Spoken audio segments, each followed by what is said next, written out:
Olá, é um prazer ter você aqui. Você está no Theo Reformata Cast e sim, aqui a teologia reforma sua mente. É isso mesmo.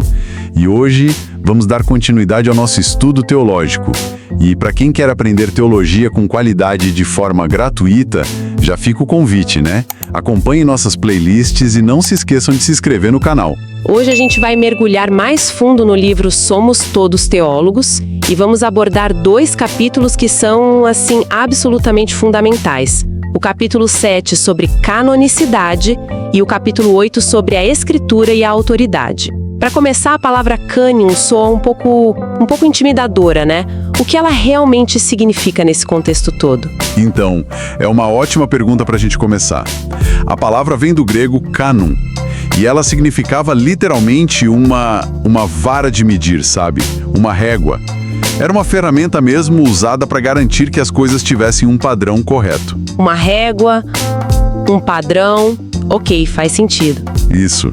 E quando a gente aplica isso à Bíblia, o que estamos dizendo é que esses 66 livros são a nossa régua para a fé e para a prática cristã. Eles são um padrão pelo qual todas as outras crenças, tradições, tudo é medido. Entendi. Mas o livro usa uma expressão em latim que parece levar essa ideia para um outro nível, né? Algo como normas et sine normativa. Acertei? Exatamente. E parece complicado, eu sei, mas a ideia por trás é muito poderosa. Norma significa a norma que normatiza. Ou seja, é o padrão que estabelece todos os outros padrões. Certo. Mas é a segunda parte, sine normativa, que significa sem ser normatizada, que vira o jogo. Espera aí, deixa eu ver se eu entendi. É uma régua que mede tudo, mas que não pode ser medida por nenhuma outra régua. Isso não soa meio como uma contradição? Um paradoxo? Como algo pode ser um padrão se não se submete a nenhum padrão? É uma pergunta excelente, e ela vai direto ao ponto da questão da autoridade. Pensa assim, olha, por muito tempo, o padrão internacional do quilograma era um cilindro físico de platina e irídio guardado num cofre lá em Paris. Aquele objeto era a definição de 1 quilo. Ah, sim, eu lembro dessa história. Então, você não podia perguntar quanto pesa o quilo padrão. Não faria sentido, né? Porque ele era referência. Todos os outros quilos do mundo eram medidos contra ele. Ele definia o padrão, mas nada acima dele o media. Entendi. Nessa visão teológica, a Bíblia funciona da mesma forma para a fé. Ela é o ponto de partida absoluto. Que analogia ótima. Sério. Ok, isso clareou muitas coisas. Mas aí entra a desconfiança moderna. A gente ouve falar de tantos evangelhos perdidos, textos apócrifos. A impressão que fica é que tinha uma infinidade de livros competindo e a escolha foi quase, política. Isso é verdade? Esse é um dos maiores mitos sobre o assunto. É uma ideia muito popular, mas que não se sustenta. Essa imagem de que havia milhares de candidatos viáveis e que a escolha foi arbitrária. Isso não bate com a história. A verdade é que a grande maioria dos textos que ficaram de fora foi rejeitada de forma bem rápida, quase unânime pela igreja primitiva. Ah, é? Sim. Eles eram vistos como falsificações óbvias ou então continham ensinos que eram completamente estranhos à fé que os apóstolos tinham transmitido. Então não era aquele caos de O Código da Vinci que a gente imagina? Longe disso. Muito longe. Na realidade, se a gente olhar os documentos da época, só um punhado de livros assim, não canônicos, foi levado a sério por alguma parte da igreja. Coisas como a Didaquê ou o Pastor de Hermas. E o motivo pelo qual eles não entraram é a parte mais interessante de tudo. E qual foi? Os próprios autores desses livros. Eles não se colocavam no mesmo nível dos apóstolos. Quando você lê esses textos, fica muito claro que eles se viam como discípulos, sabe? A geração seguinte, eles estavam explicando os ensinamentos apostólicos. Eles se submetiam à autoridade dos apóstolos. Eles não a reivindicavam para si mesmos. Nossa, isso é totalmente contraintuitivo. Quer dizer que o trabalho deles foi, em parte, rejeitado? Porque os autores foram humildes o suficiente para admitir que não eram a fonte primária da doutrina? Parece que foram penalizados pela própria honestidade. Exatamente. É isso mesmo. E esse processo todo, de reconhecimento orgânico, poderia ter continuado assim, mais lento, mais natural, se não fosse por um personagem. Um personagem que jogou gasolina na fogueira. Um herege chamado Marcião, lá no século II. Um herege. Opa, agora a história fica boa. E como Marcião era um cara rico, influente, um pensador, mas ele tinha uma visão de mundo bem particular, muito influenciada pelo gnosticismo. Ele acreditava que o Deus do Antigo Testamento era uma divindade inferior, um demiurgo raivoso, criador do mundo material, que para ele era mau. Uau, pesado. Muito. E para ele Jesus veio revelar um Deus superior, um Deus de amor, de misericórdia, que não tinha nada a ver com o Deus dos judeus. E como essa crença radical, como ela impactou a coleção de livros? Bom, se você acredita nisso, o Antigo Testamento inteiro vira um problemão, né? Então Marcião fez a primeira tentativa que a gente conhece de criar um cânon formal do Novo Testamento. Ele jogou fora todo o Antigo Testamento, todo, e depois ele pegou os livros do Novo Testamento e literalmente os editou com uma tesoura. Cortou qualquer referência positiva ao Deus de Israel, à lei judaica. O resultado foi uma Bíblia minúscula mutilada. E essa atitude forçou a igreja a reagir. Entendi. Então a oposição acabou sendo o catalisador. A igreja precisou dizer, não, pera um pouco. Esta é a nossa lista, a que a gente sempre reconheceu. E como eles fizeram isso? Quais foram os critérios, os testes para esse reconhecimento? Eles usaram, de forma geral, 3 grandes marcadores. O primeiro, e o mais importante, era a origem apostólica.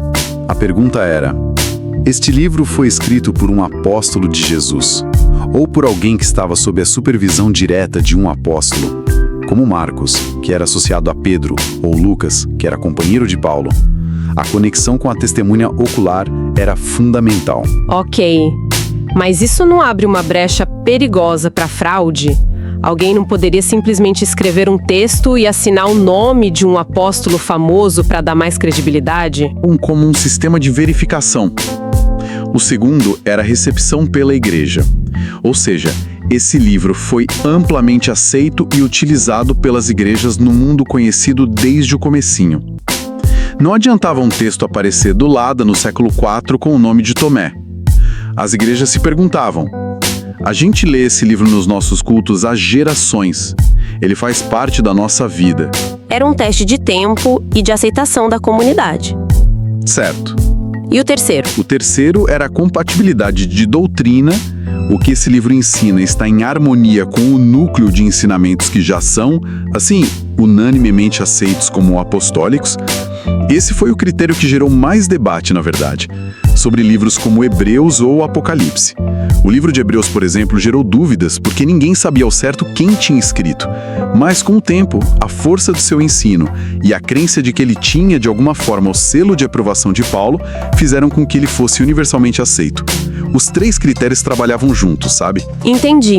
Origem apostólica, aceitação da igreja e consistência de doutrina. Parece um sistema bem robusto para a época.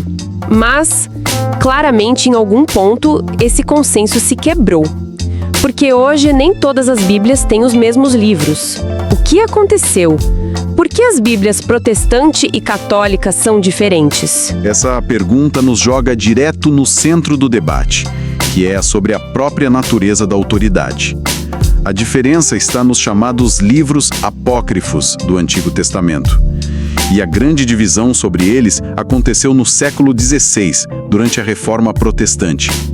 A questão toda se resumia a isto: quem tem a autoridade final para definir o cânon?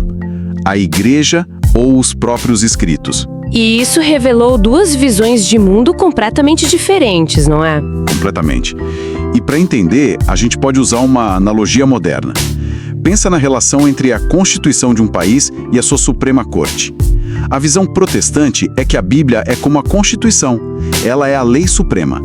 A Igreja, como a Suprema Corte, tem a tarefa importante de interpretar e aplicar essa lei, mas ela está sempre subordinada à Constituição. Ela não pode mudar a Constituição, não pode contradizer nem colocar suas próprias decisões no mesmo nível de autoridade. Certo. E a visão católica romana? Já a visão católica romana seria mais como se as decisões da Suprema Corte, que no caso seriam a tradição da Igreja e os pronunciamentos papais, tivessem a mesma força de lei que a própria Constituição. A revelação de Deus não viria apenas da Escritura, mas de duas fontes: a Escritura e a tradição da Igreja. E a Igreja é quem tem a palavra final sobre as duas. A autoridade da Bíblia, nesse caso, é conferida a ela pela autoridade da Igreja. Nossa, essa distinção é crucial. Em uma visão, a Igreja reconhece a autoridade. Na outra, ela a confere. E teve um momento histórico em que essa diferença ficou explícita, né? No Concílio de Trento. Sim. Em meados do século XVI, foi a grande resposta da Igreja Católica à Reforma. E tem uma história fascinante sobre como eles formularam essa doutrina de duas fontes. O rascunho original do decreto dizia que a verdade de Deus estava contida parte em parte, ou seja, parcialmente na Escritura e parcialmente na tradição. Isso era bem claro. Mas não foi o que eles publicaram, foi? Não. Alguns bispos protestaram. Eles disseram que isso destruiria a ideia de que a Escritura era suficiente. Então, numa decisão que moldaria séculos de diálogo, eles tiraram o parcialmente e colocaram só a palavra et, que significa e. Deixaram a relação entre Escritura e tradição de propósito ambígua. E essa ambiguidade tem consequências práticas até hoje. Como, por exemplo? Em debates sobre doutrinas como a Imaculada Conceição de Maria, por exemplo, um protestante vai procurar na Bíblia e dizer: olha, não encontro base para isso aqui. Um católico pode responder: mas está fundamentado na tradição da Igreja, que tem autoridade igual. E o diálogo para num impasse, porque os pontos de partida sobre a autoridade são diferentes. Entendi. Então, voltando à visão protestante, se a Igreja não é a fonte da autoridade, mas só a reconhece, qual foi a atitude dela? O livro usa uma palavra em latim para descrever isso. A palavra é recipemos, que significa nós recebemos. E ela captura perfeitamente a postura da Igreja primitiva. Não foi uma atitude de poder de dizer nós decretamos que estes livros são sagrados. Foi uma atitude de humildade, de submissão. Foi a Igreja dizendo: nós recebemos estes escritos como a palavra de Deus, reconhecendo a autoridade que eles já possuem. O autor usa uma analogia poderosa para isso. Ele diz que se Deus aparecesse hoje e provasse sua identidade, a nossa aceitação não daria autoridade a ele. Nós apenas reconheceríamos a autoridade que ele já possui, de forma intrínseca. É exatamente isso. A Igreja, ao longo de séculos e com a ajuda da providência, fez a mesma coisa com as Escrituras. Ela não criou a autoridade da Bíblia, ela a reconheceu. A autoridade da Igreja é real, claro, mas é uma autoridade delegada, que sempre aponta para a autoridade superior da palavra de Deus. Ufa, que jornada!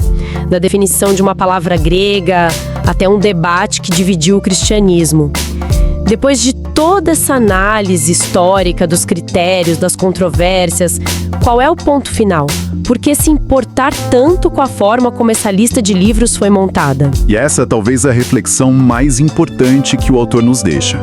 Ele faz um alerta de que de nada adianta ter uma doutrina perfeita sobre a autoridade e a origem da Bíblia se a gente não conhece o seu conteúdo. Gastamos tanto tempo e energia defendendo a Bíblia como um conceito que muitas vezes não paramos para ler e dominar o que ela de fato diz. É um chamado para sair da teoria e ir para o texto. Exato. A grande crise hoje, segundo ele, não é apenas acadêmica. É uma crise de analfabetismo bíblico. O objetivo final de toda essa discussão sobre canonicidade não é vencer debates teológicos. É levar as pessoas a um conhecimento profundo do conteúdo da Bíblia.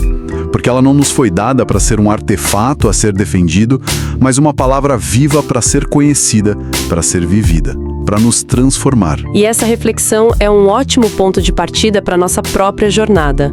Não basta defender a Bíblia, é preciso conhecê-la intimamente. Exatamente.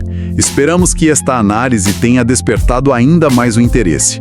Para continuar aprendendo, fica o convite para acompanhar as playlists completas do nosso canal, onde analisamos vários livros teológicos capítulo por capítulo. E não se esqueça de se inscrever no canal e ativar o sininho para não perder nenhuma das nossas conversas. E se deu vontade de ler Somos Todos Teólogos, use o nosso link de afiliado que está na descrição. Comprando por ele, não se paga nada a mais e ainda se ajuda este projeto a continuar produzindo conteúdo teológico de qualidade. Muito obrigada pela companhia. Até a próxima. Até lá!